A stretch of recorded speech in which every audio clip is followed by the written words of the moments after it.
At Crumbl, having a winning recipe applies to more than just dessert. In this episode, hear how Crumbl incorporates their values into every employee initiative in memorable and authentic ways. Hey there, I'm Krista Vance, entrepreneur and operations leader.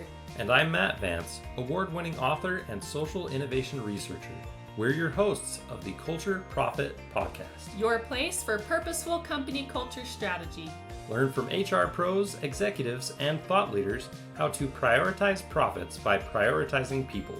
This episode is sponsored by Mobrium, the best friend of forward-thinking HR leaders, helping you strengthen your employer reputation as a reflection of your real culture.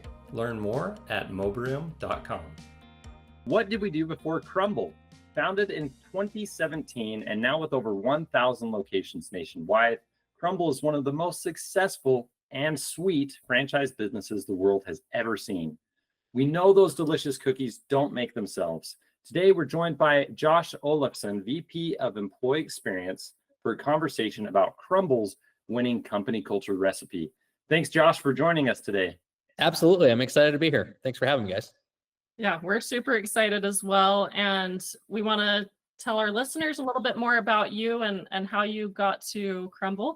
So as the VP of Employee Experience at Crumbl, Josh leverages his personal passion for forging meaningful connections to drive business results. He previously served as the head of talent and culture at Traeger Grills and head of recruiting and culture at Crest Financial, a tech startup. He graduated from the University of Utah with a degree in business management, despite being an avid BYU fan. That's an accomplishment in and of itself right there. I know.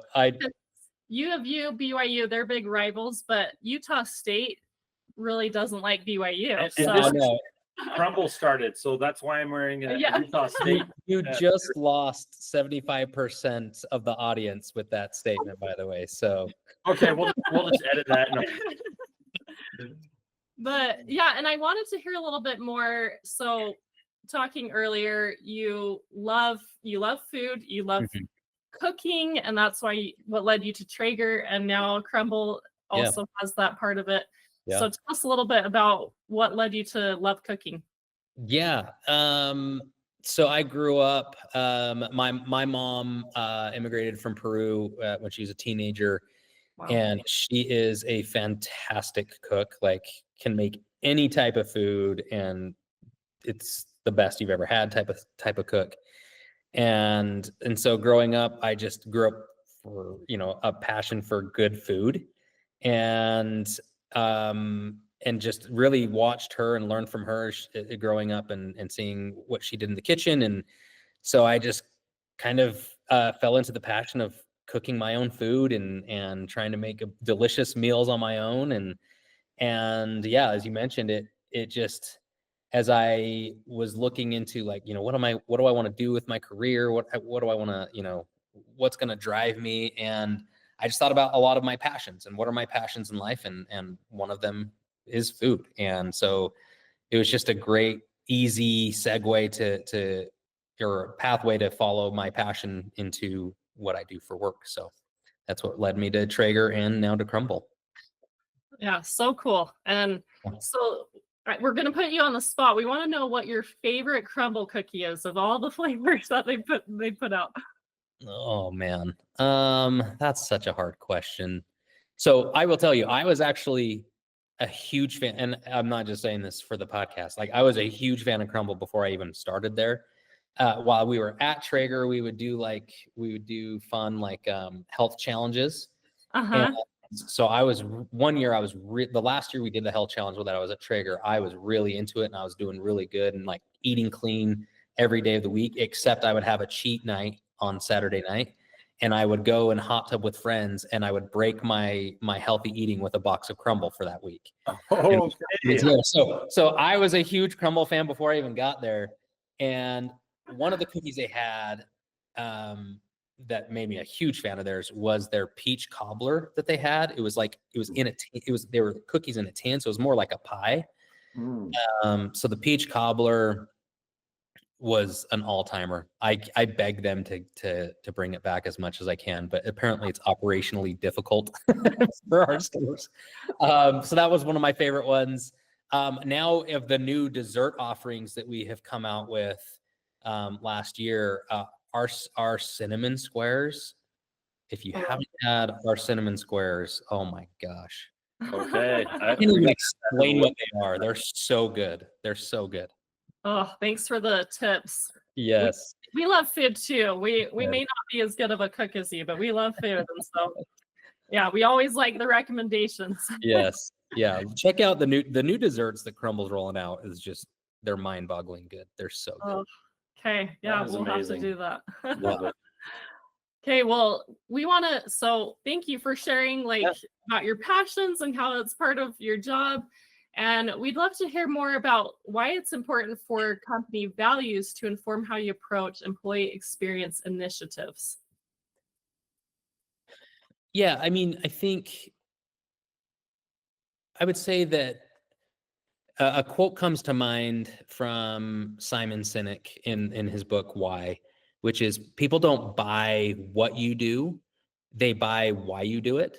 And I think that applies as much to customers as it does for employees, right? Like, employees want real purpose and a real sense of purpose and why they're doing what they're doing. Otherwise, they're just punching a clock, right? Yeah. And nobody likes that feeling of being in a job where you're just punching a clock. You're not feeling a deep connection. You're not engaged. You're not motivated by just by punching that clock. And so I feel like embedding the company's purpose, their mission, and their values, and why those are important into different initiatives really hammers home that point of why we're there and what our purpose is. And I think it just creates for more meaningful days and more and better output from employees. Mm-hmm. Yeah. And, thinking of Crumbl specifically, the first thing that comes to mind is it's not just about creating a dessert and selling a dessert, but bringing people together and having shared memories and experiences. Yeah. And that has a deeper meaning than just a baked good as a standalone product. I think that's very powerful. So tell us more about how you have tied employee experience initiatives at Crumbl to the mission and values of the company. Yeah, absolutely. I mean, you hit the nail on the head as far as our mission, right? Our mission is bringing friends and family together over a box of the best desserts in the world, right? And it's, a lot of people are like, why do you sell them in a 4-pack? Why don't you sell them individually? Which we now do, but for a long time it was a 4-pack, and that was the reason why. That's not to say there's no shame if you go and get yourself a 4-pack of Crumbl cookies and eat every single one by yourself. However, that's not how most people enjoy Crumbl, right? Most of the time, you're getting a 4-pack or a 6-pack or a party pack to go and share with somebody, or to give it to a friend that's maybe had a bad day, or you're really our purpose statement is creating meaningful moments with those that matter most, and that's really what our cookies do, right? Like, you kind of create you remember those moments, those times that you kind of, whether it's somebody's grieving and you send them a box of Crumbl, or they got a promotion, you want to send them a box of Crumbl, whatever it is, you're helping create a meaningful moment or enhancing a meaningful moment in people's lives. So back to your question, the question was, how do we embed our purpose, mission, and values in our initiatives? How have we done that? Was that correct? Is that yeah, exactly. Yes, how are you tying in employee initiatives to that mission and value? Yeah, it's there's a number of ways we've done it, but some examples. We have 4 values at Crumbl. They are authenticity, relationships, experience, and innovation. And along with our mission and our purpose statements, what we do is we try to find ways to make those statements more than just words on paper or words on a wall that employees see every day. We want them to truly experience those statements so that they see the power and the value in those statements. And so anytime we have an initiative, we start at the end and we say, okay, what would the end result be, and what is it going to drive? And how is it driving either our mission or our purpose or our values inside of the organization? And so, for example, last year, via some of our surveys, we found that some of our teams, they really loved their immediate team and the team that they worked on, but the cross-functional relationships weren't very strong. And so with that being one of our core values of relationships, of putting others first, we thought to ourselves, okay, how do we get our employees to live this value more? How do we get them to put others first? And that then begged the question of, when do you put others first? Well, you really only put others first if you truly know them and you truly care about them and you truly have a relationship with them. And so we came up with an initiative to do we partnered with Cotopaxi, and we did a company-wide questival. Oh, wow. So what we did, if you're familiar with Cotopaxi's questival, it's basically a huge all-day scavenger hunt type of thing. And so, Cool. so we did a very Crumbl-specific questival with Crumbl-specific challenges. And we had everybody getting to teams of 5 to 6 members, and they all had to be from different departments. And we did that so that, again, we could better foster cross-functional relationships in a unique and authentic way that wasn't forced, right? Like, it wasn't just hey, let's have a lunch together in the office and meet the finance team, right? Like, even though those initiatives have their place, we just wanted to do something that would really stand out in their minds, and something that they wouldn't forget, and something that would hopefully authentically drive those relationships to the next level. So it was a really fun event. They were doing crazy things. Like, one of our founders opened up a drive-in up in Preston, Idaho. And so we said, one of the challenges was drive up to the polar bear in Preston, Idaho, have a meal and take a picture with your team. And so you would be surprised how many teams actually did that challenge. I mean, it was worth a lot of points, but they were doing things like that. And just, there was like service components to it, like, hey, drop off a bag of clothes to the road home who we partner with. And so we had a lot of different fun challenges that really, what we hoped to achieve with that was that people spent some quality time with people that they didn't know, build a relationship, and created meaningful moments with each other. So that was a really fun, really cool, unique experience and an initiative that we did around one of our values. So did you hear like feedback from other people, what they thought of that experience, and did it have the effect you wanted? Yeah, it did. It did have the intended effect. You know, we always survey after a big initiative like that, and survey scores, satisfaction scores were at around a 90%. And Wow. and not only satisfaction, but we asked them, you know, did this achieve the intended purpose of creating relationships with people that maybe you didn't know in the organization? And also very, very high scores on that. I can't remember the exact, but it was around 9. Every score on that survey was around 90%. So it was a fantastic initiative. It was awesome. My team did a great job with that. Honestly, it sounds incredible. Very innovative, Great. very creative, and certainly based on relationship building.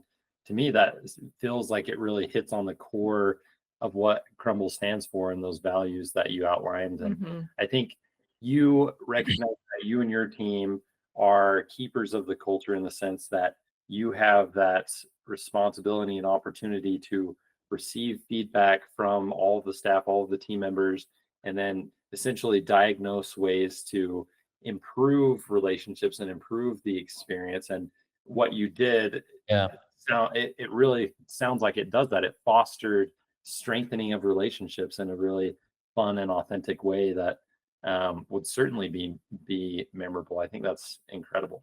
Yeah, and I think, again, the goal is to take it from a meaningless statement that you get on your first day from a company. Like, I can't tell you the companies, previous companies that I worked for, what their mission and purpose statements were, because they just didn't drive it home authentically. It's just an empty word that they would say to us every now and then. Whereas today I could tell you, and obviously it's my job, but with Crumbl, I could tell you word for word what ours are, and I could still tell you everything at Traeger, because Traeger did a great job at that as well. And I think that finding those unique ways that stand out, that make those experiences sticky. If you've read Made to Stick, finding those unique ways. It was interesting. Maybe about 2 years ago, was when we were having those massive snowstorms. And you remember those snowstorms? There was one day that was like crazy snow day, and it shut down a lot of the valley. And our CEO really saw an opportunity to make that a worthwhile moment for our employees. He not only did he say, please just stay home, work from home today, which is what most companies maybe did or didn't do, but beyond that, he saw an opportunity to really go above and beyond just being a nice CEO and letting your employees work from home. He said, to stay home, I want you to spend some good quality time with your family, as our mission is bringing friends and family together, and to really press you on that. I'm going to institute a contest today. He said, we're going to do a snowman building contest.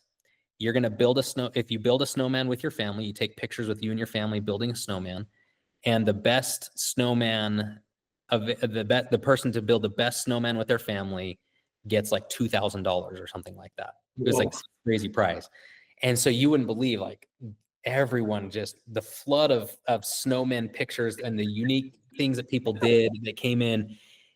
It just, again, it was a really unique way for our CEO, and he took a possibly like worthless day across the organization, knowing that people would just sit at home with their families and not do anything, and kind of encouraging them to live our mission, in real time, by going out and creating a meaningful moment with your friends and families, and having fun in the process, and having a fun contest on top of it. And so it was just a really fun, unique moment that I know every employee at Crumbl that was there at that time, or that is still here, will never forget that day, because it was such a powerful moment, because you realize, like, man, this really is such a cool thing that we do here at Crumbl, that helps people create moments with their families and loved ones.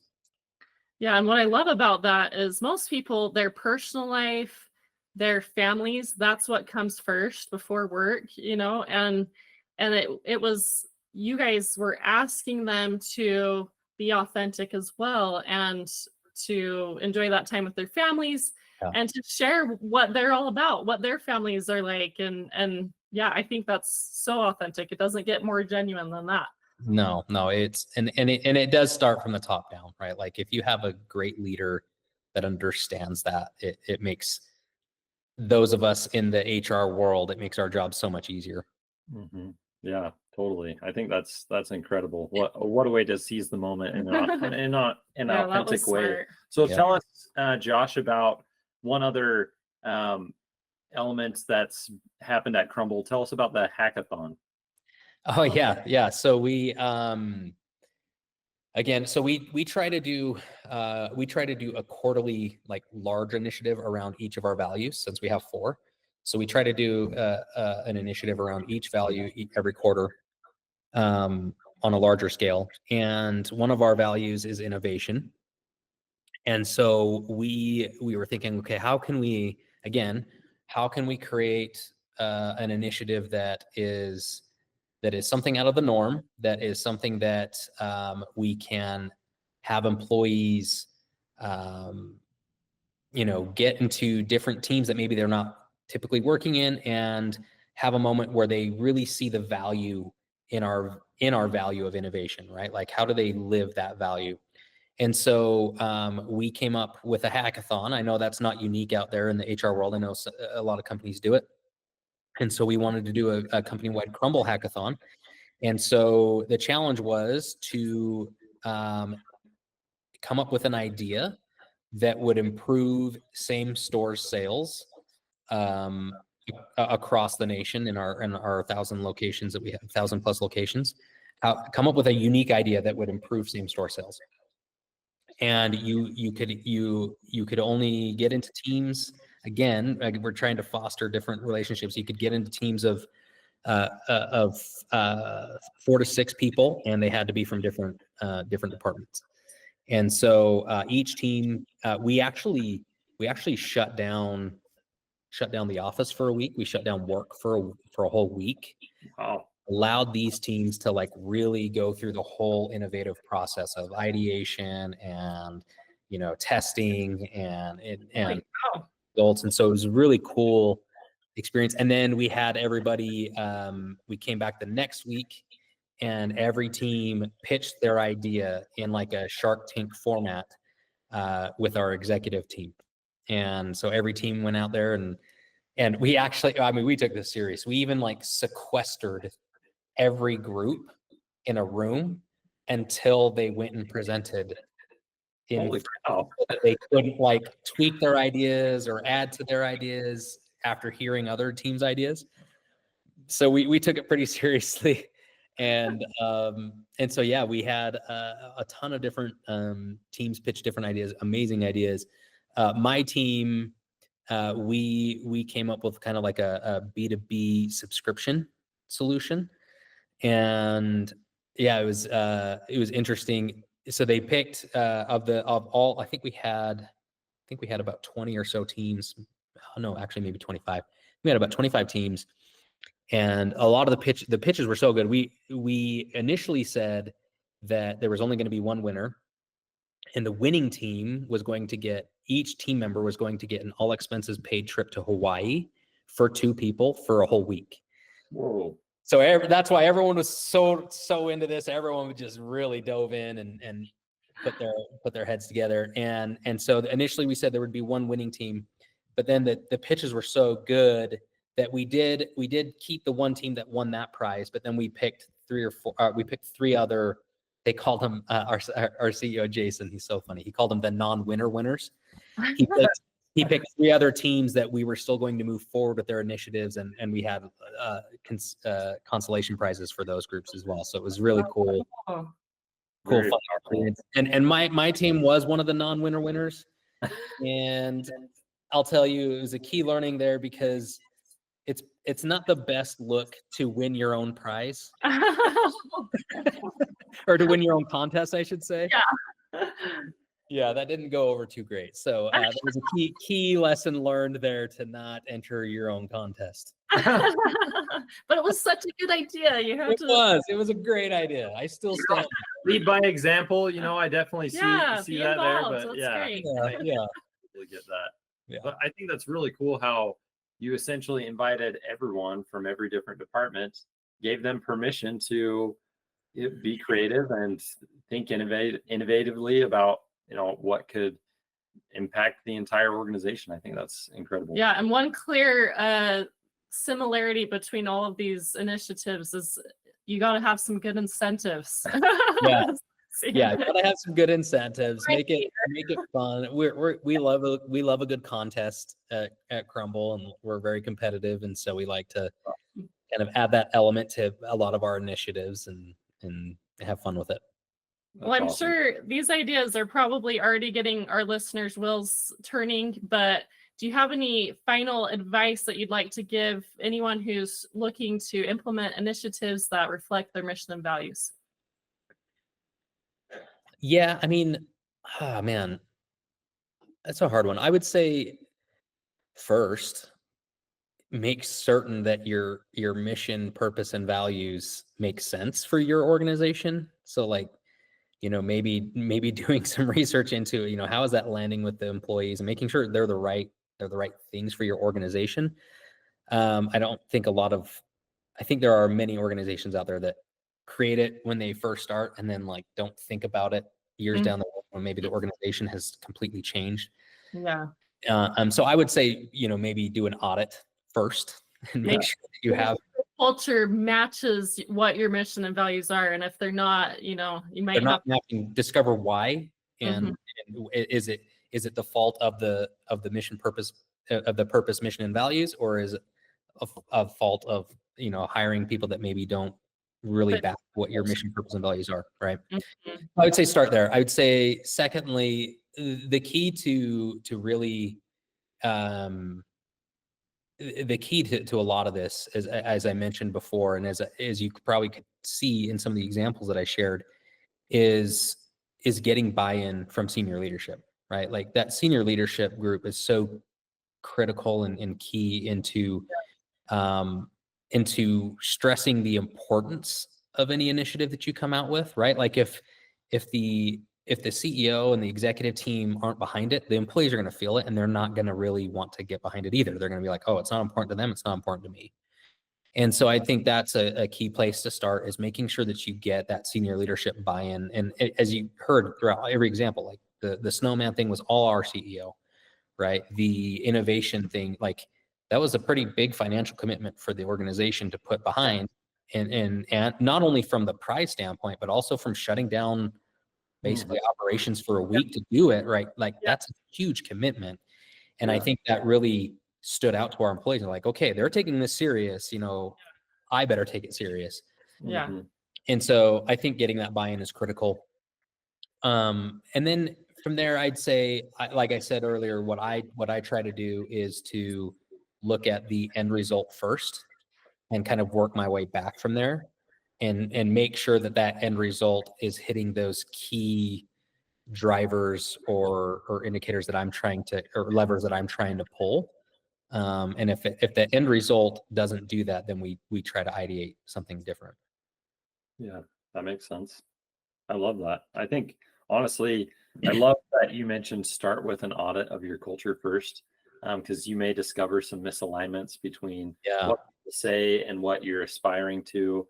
And a lot of the times that can be corrected with managing expectations and the way we talk about things differently, and education, showing how different values are actually implemented in an example or real life scenario. So I think that's a great starting point, because if you're a few degrees off and then you fly thousands of miles across the country, then you end up in a completely different place than maybe where you wanted to be. Exactly. So I think that's really good. And I have kind of a funny failure story with that. You know, when I left Traeger and came to Crumbl, you know, it was a quick lesson there was a quick lesson for me that you can't just copy and paste what you did in one company culture into the next company culture, because they're all different. Yeah. And I learned the hard way, because one of the most popular initiatives at Traeger was our annual weight loss contest. Like, I can't tell you how popular that initiative was at Traeger. And then I brought that to Crumbl thinking, oh yeah, it killed at Traeger and I'll do it here. And I will tell you, I've never had more offended employees in my life that I was doing that. And I just was like, what, like, how, why are they mad? And it was a quick failure lesson for me that, you know, each company's culture is unique. Every employee base is different, and what they value is different. And they have different experiences, and they come from different places. And it was a quick lesson for me that I can't just copy and paste what I've done in the past. And I have to figure out, you know, what's unique to them. You thought the dessert lovers would? I know. I honestly, I didn't market it properly, and it fell flat. And honestly, and it was all my fault. I give no blame to the employees. It was all my fault. Totally on me. It takes a great leader to acknowledge their mistakes and learn from them. So And try. I admit my mistakes all the time. I don't know if that makes me a great leader, but I think I just have too many mistakes. And we can all be non-winner winners. At this point, so I think that's great. That's going to be the tagline of my biography: Josh Olofson, the non-winner winner.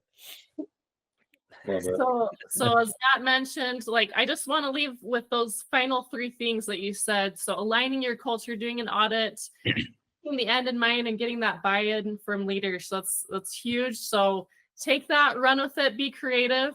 And thank you so much, Josh, for being on the show today. And everyone tune in next time. Yep. Appreciate it. Thanks. Thank you. Thanks for tuning in to the Culture Profit podcast and for being a part of our journey to prove that putting people first is best for business. Today's episode was sponsored by Mobrium. Want to get more employee reviews and streamline your employer reputation? Visit mobrium.com. Now go find one way to prioritize your people and watch your profits grow.